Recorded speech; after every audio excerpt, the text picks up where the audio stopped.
lebih dalam lagi. Ku rindu Kau Tuhan, lebih dari segala yang ada. Lebih dalam lagi ku cinta Kau Yesus, ku mengasihimu,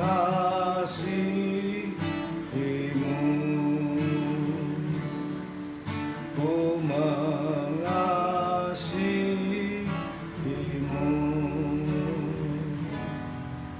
ku mengasihimu.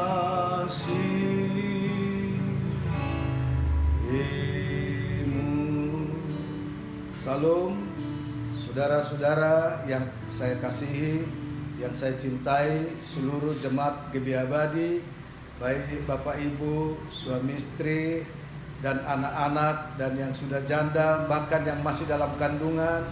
Saya senantiasa berdoa kepada saudara. Saya berdoa dan menyebut nama saudara siang dan malam, karena saya begitu mengasihi dan merindukan saudara.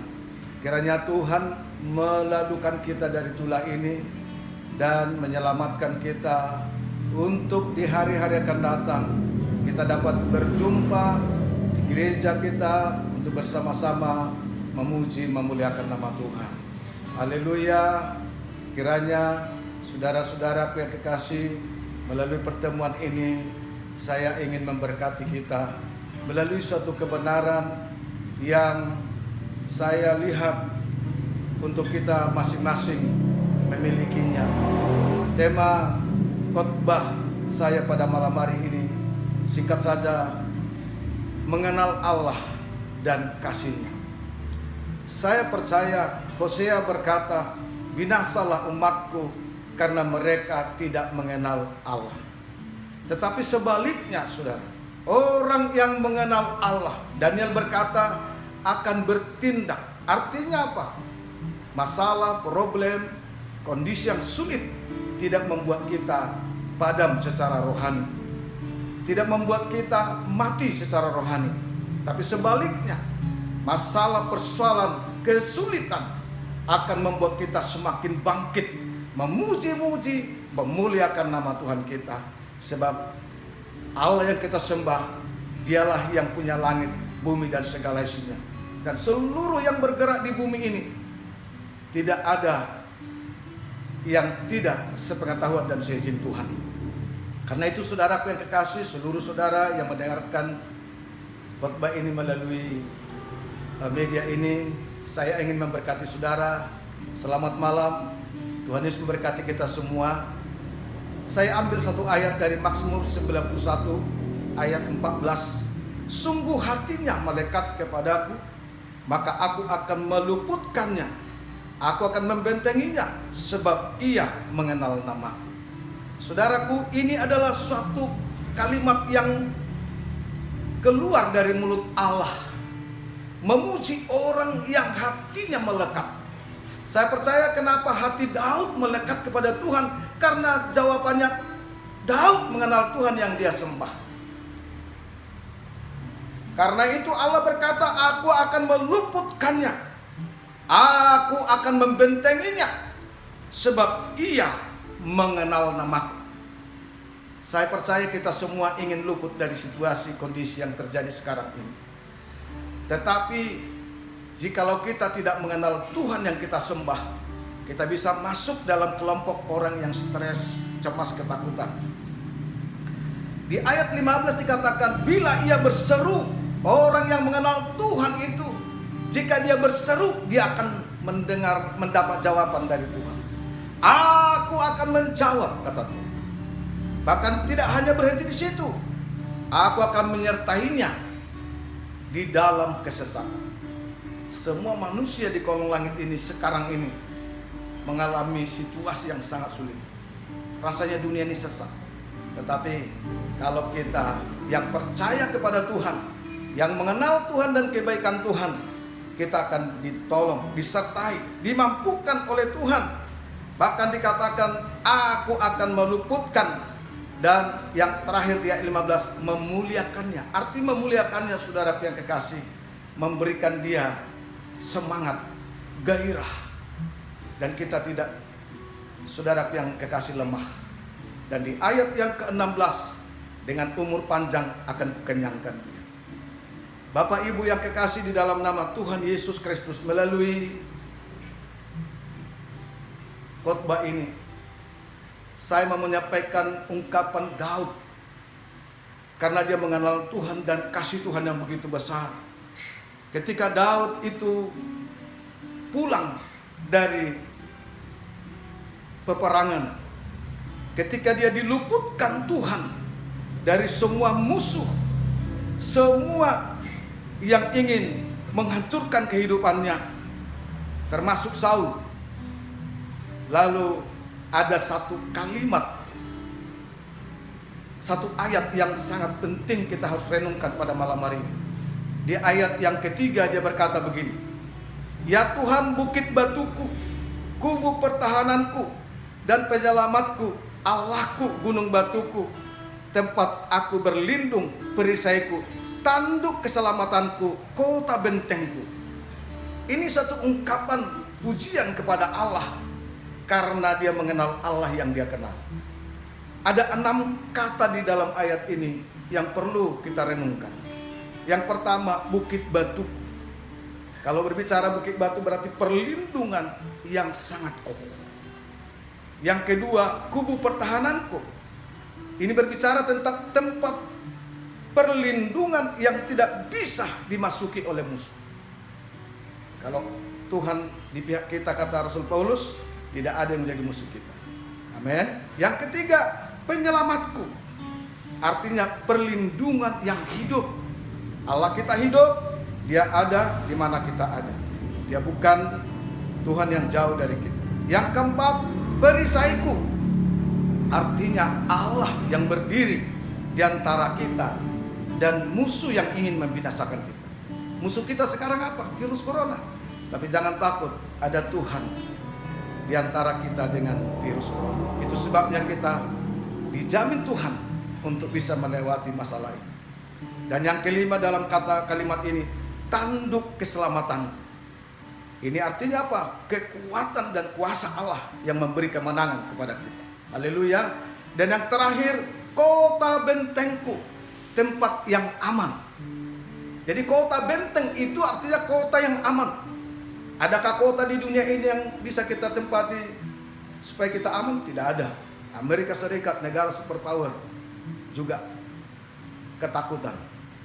Tapi kalau kita jadikan Tuhan tempat perlindungan kita, maka kita akan aman.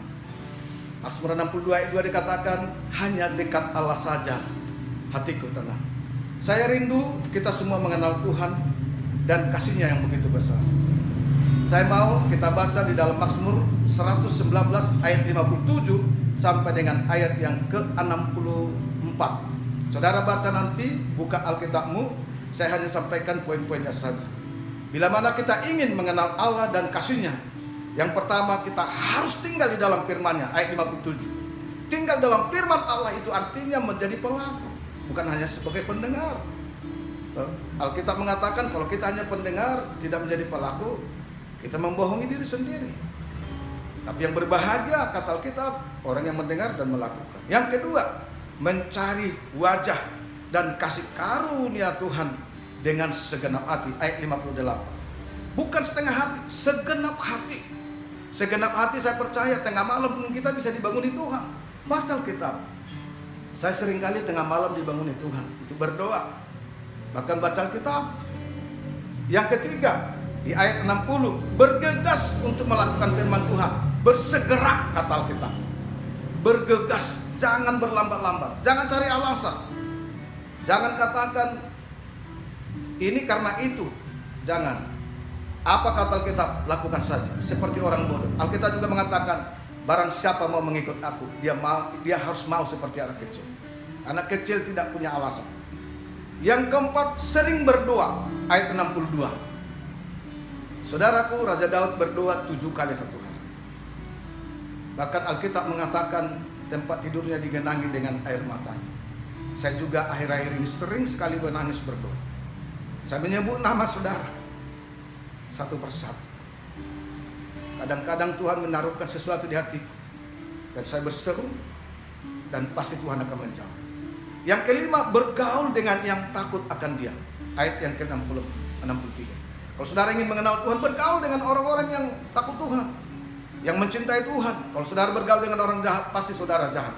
Karena kehidupan kita dipengaruhi pergaulan. 1 Korintus 15 ayat 33. Pergaulan yang rusak bisa merusak kebiasaan yang baik. Bahkan kita akan seperti siapa kita bergaul. Jadi kalau kita bergaul dengan orang yang takut Tuhan, kita menjadi orang takut Tuhan. Kita bergaul dengan Tuhan, kita bisa seperti Tuhan, penuh dengan belas kasih. Dan yang terakhir, ayat 64, mencari kasih-Nya. Di mana kita menemukan kasih Tuhan, saudara? Yesus adalah bukti Dia mengasihi kita. Dia rela mati di kayu salib. Saya seringkali kalau merenungkan penderitaan Yesus di kayu salib, Yohanes pasal 3:16, karena begitu besar kasih Allah akan dunia ini sehingga Dia mengaruniakan anak yang tunggal supaya setiap orang yang percaya kepadanya tidak binasa tapi memperoleh hidup yang kekal. Tahukah saudara, karena begitu sayangnya Tuhan kepada saya dan kepada saudara sampai Dia rela menyerahkan hidup. Dia bukan mati karena kehabisan darah ketika Dia disalib, tapi Dia mati karena Dia mau menyerahkan. Artinya apa? Dia rela mati supaya kita memperoleh hidup. Itu sebabnya barang siapa mau mengikut aku, pikullah salibnya dan sangkal dirinya dan ikutlah. Pikul salib itu artinya apa? Supaya kita selalu mengingat kematian Yesus karena dosa kita. Karena dosalah Yesus mati. Karena dosamu, dosaku, dosa kita semua. Kalau kita masih menganggap sepele pengorbanan Yesus di kayu salib, saya percaya kita tidak mengerti arti pengorbanan yang dikerjakan Yesus di kayu salib 2000 tahun yang lalu. Karena itu saudara yang kekasih, carilah kasih-Nya melalui memandang dan merenungkan penderitaan Yesus di dalam memikul salib sampai ketika Dia disalibkan di Golgota. Haleluya. Inilah kebenaran yang bisa memberkati kita semua. Saya rindu kita semua untuk terus bersekutu dengan Tuhan, membaca Alkitab, berdoa dengan rajin. Dan pada sore hari ini untuk menutup renungan yang singkat ini, saya mengajak saudara berdoa. Tuhan Yesus yang baik, aku mengasihi seluruh jemaat GBI Abadi, bahkan seluruh orang yang mendengarkan firman Tuhan ini. Aku berkati mereka, luputkan mereka dari tulah ini, selamatkan kami ya Tuhan. Dan kami percaya Tuhan yang berfirman pasti Engkau akan melakukannya. Kami percaya Engkau Tuhan yang dahsyat dan luar biasa, dan tidak ada Tuhan yang seperti Engkau. Dan kami datang kepadamu sebagaimana firman-Mu, aku tidak pernah menolak orang yang datang kepadamu. Karena itu kami percaya ketika kami datang kepada Tuhan, Tuhan akan menerima kami dan Tuhan akan menjaga dan melindungi kami siang dan malam, ketika kami tidur dan ketika kami bangun. Di dalam nama Tuhan Yesus Kristus, aku berkati seluruh jemaat. Haleluya. Amin. Puji Tuhan, Tuhan memberkati kita. Selamat berjumpa.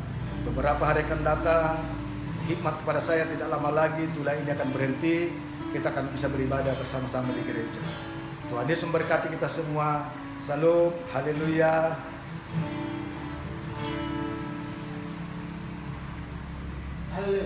Haleluya.